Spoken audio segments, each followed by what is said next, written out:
연구윤리란 무엇인가? 1. 연구윤리의 의의. 2. 연구 진실성. 3. 연구 환경의 변화. 4. 연구 수행의 원칙. 5. 연구윤리의 쟁점들. 학습 목표. 연구윤리의 의의, 연구 진실성, 연구 환경의 변화, 연구 수행의 원칙, 연구윤리의 쟁점들에 대해 간략하게 설명할 수 있다. 연구윤리란 무엇인가? 연구윤리, 왜 문제인가? 연구자의 연구 진실성, 표절이 또 문제, 어디까지 표절인가? 연구자에게 연구윤리는 매우 중요한 문제가 된 것 같아. 사실 우리나라에서는 연구윤리와 관련된 논의가 부족하단다. 그래서 학문 연구의 발전에 비해 연구윤리가 상당히 뒤처져 있는 상황이야. 그런데 최근 들어 우리나라에서도 연구윤리와 관련된 문제가 많이 발생하면서 연구윤리에 대한 대책 마련이 중요한 과제가 되었지. 연구윤리라니 특별히 생각해 본 적이 없는 것 같아요. 동구가, 이제 너도 논문을 써야 하잖니. 훨씬 엄격해진 연구윤리에 대해 알아볼 필요가 있는 것 같아. 그렇지만 어디서부터 어떻게 시작해야 할지 모르겠어요. 사실 나도 연구윤리에 대해선 정확하게 배운 적이 없단다. 나도 동국이를 가르칠 정도는 못 되니 우리 연구윤리 전문가를 찾아가서 연구윤리가 무엇인지 알아보는 시간을 가져보는 게 어떨까? 좋아요, 교수님. 안녕하세요. 먼 길 찾아오시느라 수고 많았어요. 오늘은 연구윤리란 무엇인지 전반적으로 감을 잡는 수준에서 말씀드리도록 하겠습니다. 우선 연구윤리의 의의, 연구 진실성, 연구 환경의 변화, 연구 수행의 원칙, 연구윤리의 쟁점들에 대해서 알아보겠습니다. 황우석 박사로 인해 연구윤리에 적극적인 관심을 가지게 되었어요. 그렇다면 연구윤리가 처음 문제가 된 시점이 언제였죠? 대형 연구 부정 행위가 발생한 이후부터입니다. 자, 구체적으로 말씀드려 볼까요? 미국의 경우 1974년 윌리엄 서머린 사건, 1981년 존 다시 사건이 터지면서 연구윤리에 대한 관심이 시작되었죠. 독일은 1990년에 헤르만 브라흐 사건이 터지면서 연구윤리 교육과 훈련을 제도화했습니다. 미국의 경우 이 같은 일련의 연구 부정행위 사건을 계기로 1985년 관련 법규가 제정되어 연구 부정행위 사례를 다루는 절차가 확립되었고 1992년에는 연구윤리국이 발족되어 연구윤리와 관련된 일을 담당하게 되었죠. 우리나라는 여러분도 아시듯이 2005년 황우석 사태로 인해 연구윤리 문제를 주목하기 시작했습니다. 2006년 과학기술부가 과학연구윤리와 연구진실성을 확립하기 위한 방안을 연구해 2007년 2월 연구윤리 확보를 위한 지침을 발표했습니다. 이를 토대로 학회, 대학교, 연구소 등의 연구기관에서 연구윤리 규정이 만들어지고 적절한 연구 행위를 독려하기 시작했죠. 근데 연구윤리가 왜 중요하죠? 그냥 논문 내용만 좋으면 되는 거 아닌가? 연구윤리 반드시 중요해요. 그 이유는 사회적 관심이 쏠리는 대형 부정사건이 발생한 탓도 있지만 경미한 부정행위는 이보다 더 많다는 사실 때문이죠. 이런 점에서 연구 부정행위를 소수의 철면피나하는 짓으로 치부할 수 없게 된 것이죠. 예를 들어 2002년 미 국립보건원에서 연구비를 지원받은 과학자들을 대상으로 실시한 설문조사를 보면 과학자들 중 3분의 1은 10가지의 심각한 일탈 행위 중 한 가지 이상을 저지른 적이 있다고 대답했습니다. 가령 데이터를 변조했거나 인간 피험자에 대한 중요한 규제 사항을 무시한 적이 있다는 것이죠. 연구윤리가 중요하게 부각된 지금도 연구 부정행위는 줄지 않고 오히려 증가하는 추세입니다. 웹 오브 사이언스에 등재된 학술 저널의 집계에 따르면 과학 논문의 게재 취소 사례가 2001년에는 22건이었는데 2006년에는 139건, 2010년에는 339건으로 크게 늘고 있다고 합니다. 심각하네요. 전문가님, 연구 부정 행위를 하면 안 되는 이유를 좀 더 구체적으로 설명해 주세요. 연구 윤리가 중요한 이유, 그리고 연구 부정 행위를 해서는 안 되는 이유는 다음과 같습니다. 첫째, 연구 부정 행위는 학문의 목적에 정반대됩니다. 우리가 학문하는 목적은 바로 진리를 추구하는 데 있습니다. 그런데 진리를 추구한다고 하면서 진실한 방법을 사용하지 않는다면 이는 진리 탐구라는 학문의 목적에 어긋납니다. 둘째, 연구 부정 행위는 연구자 개인에게도 좋지 않습니다. 부정 행위를 통해 손쉽게 좋은 결과를 얻는다면 누구도 노력하지 않을 것이고 이것은 그 사람의 지적 성장에 좋지 않은 결과를 초래할 것입니다. 셋째, 연구 부정 행위가 일반화될 경우 학문의 발전은 불가능할 것입니다. 노력한 만큼 대가가 지불되지 않는 사회, 그리고 노력한 것 이상으로 대가가 지불되는 사회에서 땀 흘려 노력하려는 사람은 적을 것입니다. 학문의 발전은 연구자들의 부단한 노력을 요구하는 만큼 그런 사회에서 학문의 발전을 기대하기는 어렵겠죠. 넷째, 연구 부정 행위는 사회 전체에 바람직하지 않은 결과를 초래할 것입니다. 만일 적절하지 않은 방법으로 연구 성과를 인정받는다면 그것은 그 자체로 정의롭지 못한 일이고 사회 전반에 좋지 않은 풍조를 야기할 것입니다. 이상의 이유로 연구 윤리를 지키는 것은 연구자에게 매우 중요한 문제인 거죠. 퀴즈. 맞으면 O, 틀리면 X를 선택해 주세요. 1. 연구 윤리를 위반하는 행동은 절대 하면 안 된다. 그 이유는 연구 부정 행위가 일반화될 경우 학문의 발전은 불가능하기 때문이다. 답은 O입니다.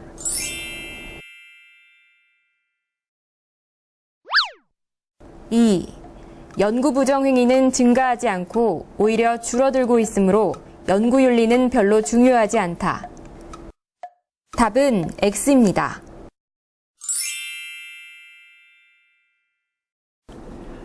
연구 윤리는 윤리학의 중요한 테마이고 연구 윤리에서 가장 기본이 되는 것은 연구 진실성입니다. 연구 진실성이 무엇인지 알아봅시다. 연구 진실성이라는 용어를 살펴보면 인테그러티는 라틴어 인테그리타에서 나온 말로 온전함 또는 완전함을 의미합니다. 인테그러티를 인간의 행위에 적용해보면 올바른 도덕 원리를 온전하게 혹은 완전하게 소유한 사람을 나타냅니다. 이는 특히 진실과 관련하여 타락하지 않는 덕성의 상태와 이를 공정하게 처리하는 품성, 올바름, 정직함, 성실함이 되는 성질 혹은 그러한 상태를 말하죠. 이 말을 연구에 적용한 연구 진실성은 결국 연구자들에게 요청되는 높은 도덕적 기준을 소유하고 이를 확고하게 잘 지키는 성질이라고 말할 수 있습니다. 이런 점에서 연구 진실성은 지적인 정직성과 개인적인 책임감을 말하며 이것은 바로 도덕적 인격을 구성하는 중요한 요소라고 할 수 있습니다. 연구 성과가 가져올 이익이나 지위를 탐하지 않도록 연구자에게 요청되는 높은 도덕적 기준을 가지고 이를 확고하게 지켜나갈 수 있도록 노력해야겠군요. 옳으신 말씀입니다. 그리고 연구 윤리를 정착시키기 위해서는 기본적으로 제도적, 법적 접근이 필요합니다. 맞아요. 연구 부정 행위를 범한 사람들이 승승장구 성공하는 것을 막아야 해요. 위반할 경우 가혹한 처벌을 받을 수 있다는 인식을 갖게 할 필요가 있어요. 물론입니다. 동시에 연구윤리를 지키는 사회 전반의 문화가 형성되어야겠죠.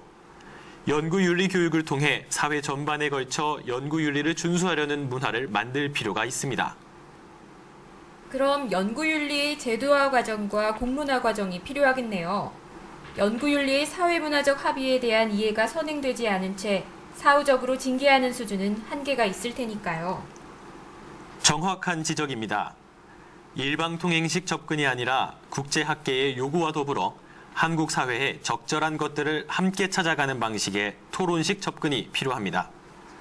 그리고 학문 분야마다 특수성이 있다는 점에서 그것은 원리적이고 획일적인 접근이 아니라 개별 사례적 접근이 필요하다고 볼 수 있습니다. 퀴즈. 맞으면 O, 틀리면 X를 선택해 주세요. 1. 연구 진실성은 도덕적 인격을 구성하는 중요한 요소이다. 답은 O입니다. 2. 인테그러티는 올바른 도덕 원리를 온전하게 혹은 완전하게 소유한 사람을 말한다. 답은 O입니다. 아직 우리나라는 연구윤리에 대한 연구와 교육이 아주 미비한 것 같습니다. 저라도 우리나라 학계의 위상과 역량만큼이나 연구윤리에 대한 연구와 교육에 관심을 가져야겠네요. 저도요. 그렇다면 연구윤리 문제가 이렇게 대두될 수밖에 없었던 다른 원인들이 있나요?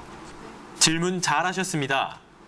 연구 환경의 변화를 지적할 수 있습니다.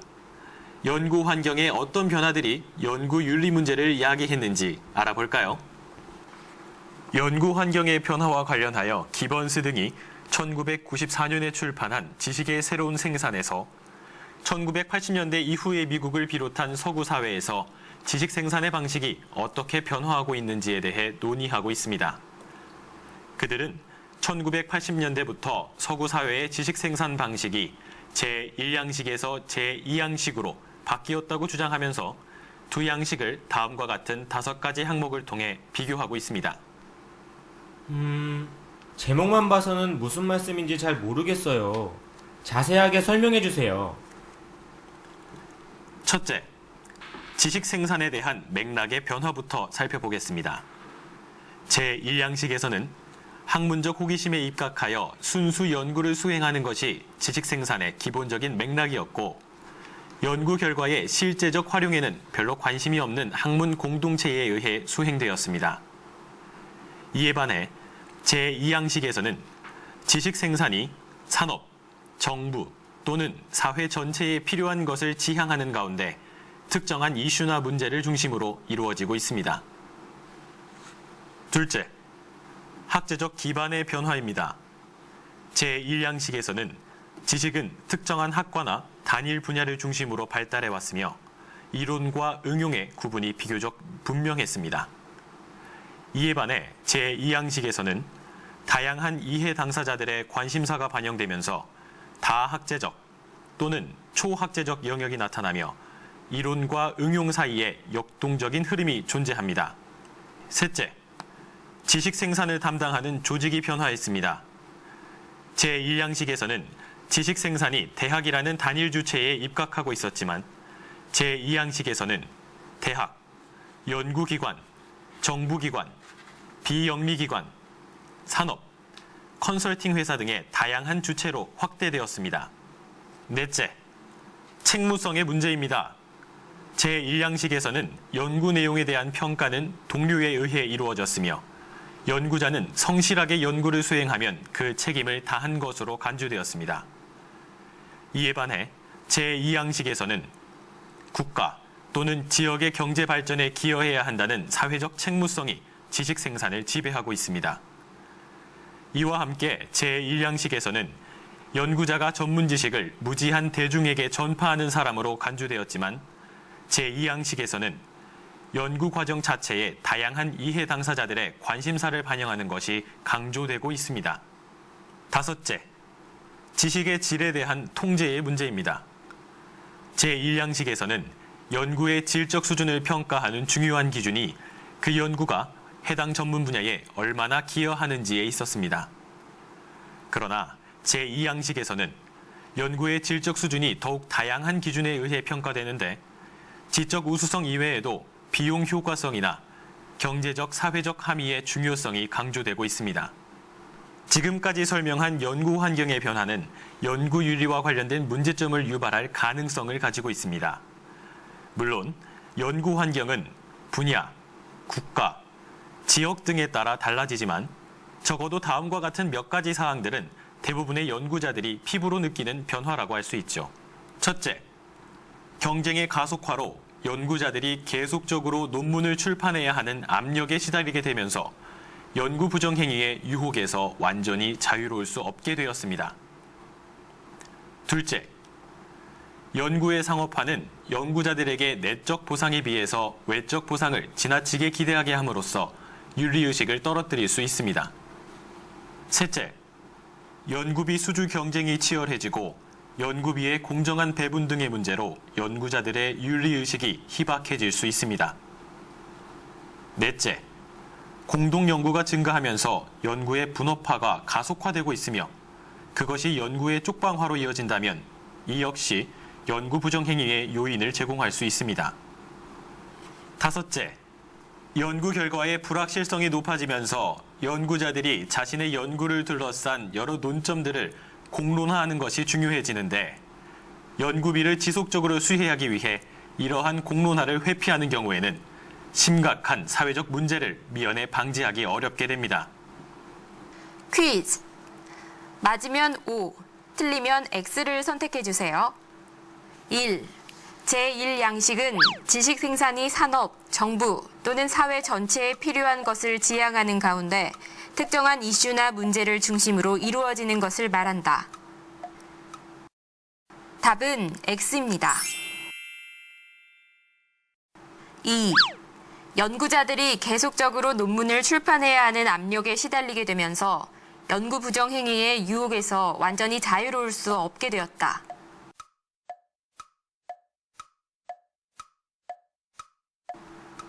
답은 O입니다. 정말 연구윤리를 지키기 어려운 환경이네요. 이런 환경 속에서도 연구자들은 계속 연구를 수행해야 하는데 어떻게 연구를 수행할 수 있죠?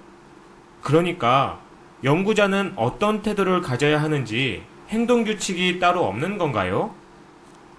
연구를 수행하는 데 절대적인 방법은 없지만 그래도 바람직하고 책임 있는 연구 수행을 위해 연구자들이 지켜야 할 가치들은 분명히 존재합니다. 이제 연구 수행의 원칙에 대해 알아볼까요? 미국의 윤리학자인 레스닉은 과학 활동에 요구되는 윤리적 행위의 원칙을 다음의 12가지로 제시했습니다. 원칙들이 아주 많네요. 여기서 가장 중요한 개념은 무엇일 것 같나요? 저는 정직이요. 정직한 마음가짐에서 윤리적 행위가 비롯되는 것 같아요. 또 정직하면 동국이죠. 네. 그럼 각 원칙의 개념을 살펴볼까요? 첫째, 동국이가 가장 중요하다고 생각하는 정직. 과학자는 데이터나 연구 결과를 조작하거나 왜곡하지 말아야 합니다. 과학자는 연구 과정의 모든 측면에서 객관적이고 비편향적이며 정직해야 한다는 것을 의미합니다. 둘째, 주의. 과학자는 연구의 수행이나 결과의 제시에 오류를 범하지 않도록 조심해야 합니다. 과학자는 실험적, 방법론적, 인간적 오류를 최소화하고 자기 기만, 편향, 이해 갈등을 피해야 합니다. 셋째, 개방성. 과학자는 데이터, 결과, 방법, 아이디어, 기법, 도구 등을 공유해야 합니다. 과학자는 다른 과학자들이 자신의 작업을 심사하는 것을 허용하고 비판과 새로운 아이디어에 열린 마음을 갖고 있어야 합니다. 넷째, 자유. 과학자는 어떤 문제나 가설에 대한 연구를 자유롭게 수행해야 합니다. 과학자에겐 낡은 아이디어를 비판하고 새로운 아이디어를 추구할 자유가 허용되어야 합니다. 다섯째, 공로. 공로는 실제적으로 기여한 사람에게만 주어져야 하고 공로를 인정받은 과학자는 그것에 대한 책임을 져야 합니다. 한 개인이 어떤 연구에 대해 책임을 질 수 있을 경우에만 그것에 대한 공로도 주어져야 합니다. 여섯째, 교육. 과학자는 예비 과학자들을 훈련시키고 그들이 좋은 과학을 수행하는 방법을 확실히 배우도록 도와야 합니다. 더 나아가 과학자는 일반 대중에게 과학에 대해 교육하고 알려줄 의무가 있습니다. 일곱 번째, 사회적 책임. 과학자는 사회에 해를 끼치는 것을 피하고 사회적 이익을 창출하도록 노력해야 합니다. 과학자는 사회적으로 가치 있는 연구를 수행하고 공공 토론에 참여하며 전문가 증언을 제공하고 과학 정책의 결정을 도우며 엉터리 과학의 정체를 폭로할 의무를 지닙니다. 8번째, 합법성. 과학자에게는 자신의 활동에 적용되는 각종 법규를 준수할 의무가 있습니다. 여기에는 위해한 물질의 사용, 인간과 동물을 대상으로 한 실험, 폐기물의 처리, 고용 관행, 연구 자금의 관리, 저작권과 특허 등에 관한 법규가 포함됩니다. 9번째, 기회. 어떤 과학자라도 과학적 자원을 사용하거나 과학적 직업에서 승진할 기회가 부당하게 거부되어서는 안 됩니다. 과학자는 인종, 성별, 국적, 연령 등과 같이 과학적 능력에 직접 관련되지 않는 특징에 기초하여 동료를 차별해서는 안 됩니다. 10번째, 상호 존중.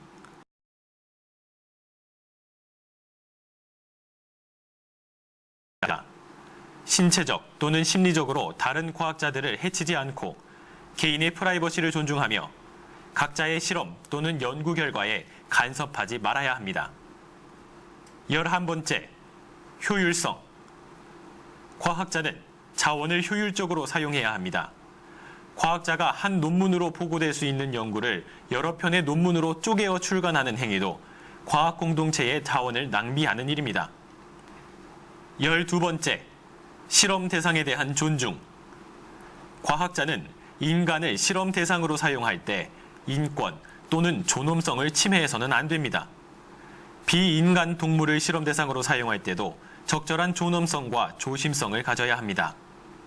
우와, 레스틱이 제시한 윤리 원칙만 잘 지키면 연구 윤리와 관련된 문제는 안 생길 것 같아요. 맞아요. 원칙만 잘 지켜진다면 연구 윤리와 관련된 문제는 발생하지 않겠죠. 하지만 원칙을 지키지 않는 연구자들이 많아서 연구 윤리는 여전히 주요한 쟁점이 되고 있어요. 퀴즈. 맞으면 O, 틀리면 X를 선택해 주세요. 1. 과학자는 연구 과정의 모든 측면에서 주관적이고 편향적이어도 정직만 하면 된다. 답은 X입니다. 2. 과학자는 비인간 동물을 실험 대상으로 사용할 때도 적절한 존엄성과 조심성을 가져야 한다. 답은 O입니다. 연구윤리와 관련해서 어떤 쟁점들이 있나요? 네, 쟁점들을 더 알려주시면 이해가 잘 될 것 같아요. 그래요. 연구 윤리와 관련된 주요 내용을 알려드릴게요. 주요 내용들이 연구 윤리의 주요 쟁점들이라고 보시면 됩니다. 그리고 앞으로 이 쟁점들에 대해서 알아보겠습니다. 첫째, 연구 수행 과정에서 연구의 객관성을 유지하고 날조, 변조, 표절 등 소위 FFP라고 불리는 연구 부정행위나 기만 행위를 하지 않는 것입니다. 둘째, 연구 결과를 출판할 때 지켜야 할 일종의 출판 윤리와 관련된 쟁점입니다. 업적을 부풀릴 목적으로 이중 게재나 중복 게재 등을 하지 않는 것, 연구에 참여한 연구자들의 공로 배분이나 저자 표시를 실제 업적에 따라 공정하고 합리적으로 하는 것, 중복 투고를 하지 않는 것, 연구 성과를 부풀리거나 대중적 명성이나 이익을 추구하기 위해 전문가의 심사를 거치지 않거나 확정되지 않은 연구 결과를 미리 발표하지 않는 것입니다. 셋째, 실험실에서 지도교수와 대학원생 간, 대학원생들 사이의 관계에 대한 쟁점으로 차별하지 않는 것, 성희롱을 비롯한 성차별을 하지 않는 것, 연구원의 채용 및 대우, 연구비 및 실험 재료 등과 같은 자원 배분에서의 합리성을 유지하고 또 실험실의 안전을 확보하는 것입니다. 뿐만 아니라 실험실에서 멘토와 멘티의 인간적이고 지원적인 관계가 잘 형성될 수 있도록 하는 것도 포함됩니다. 넷째, 특정한 대상이나 방법을 포함하는 연구에서 지켜야 할 윤리와 관련된 쟁점입니다. 생명체를 활용한 연구가 사회적, 윤리적으로 용인될 수 있는지 중요하겠죠. 인간 대상 연구에서 피실험자를 존중하고 사생활을 침해하지 않았는지, 그리고 피험자에게 충분한 정보를 제공하고 자발적인 동의에 의해 연구를 수행했는가, 또는 실험 동물에 대한 주의와 배려가 충분히 이루어졌는지 등의 문제가 포함됩니다. 다섯째, 연구자의 사회적 책임성, 공정성 담보에 관련된 쟁점입니다. 공공자금을 이용한 연구에서 연구비를 적절한 용도에 사용했는지, 공공성에 반하는 연구를 수행하지는 않았는지 등이 이에 속합니다. 여섯째, 연구자는 이해상충이 있을 때 공개적이고 합리적인 대응을 해야 하는 문제도 포함됩니다. 지금까지 연구윤리의 의의, 연구 진실성, 연구 환경의 변화, 연구 수행의 원칙, 연구윤리의 쟁점들에 대해 간략하게 살펴보았습니다. 연구윤리가 무엇인지에 대한 대략적인 감은 잡으셨나요? 네, 연구윤리가 어떤 것이고 왜 중요한지, 그리고 어떤 쟁점들이 있는지 잘 알게 된 것 같아요. 그래, 동국이 열심히 들었구나. 잘했어. 히히. 좋아요. 동국이뿐만 아니라 우리 모두가 관심을 가져야 할 문제예요. 하지만 오늘 배운 개략적인 개념만 가지고는 부족할 것 같아요. 다음 시간에 좀 더 체계적으로 살펴봅시다. 오늘 수고 많으셨습니다. 퀴즈. 맞으면 O, 틀리면 X를 선택해주세요. 1. 출판 윤리 중 하나로 연구자는 업적을 부풀릴 목적으로 이중게재나 중복게재 등을 하지 않는다. 답은 O입니다. 2. 연구자는 이해상충이 있을 때 공개되면 난감하므로 비공개적으로 대응한다. 답은 X입니다.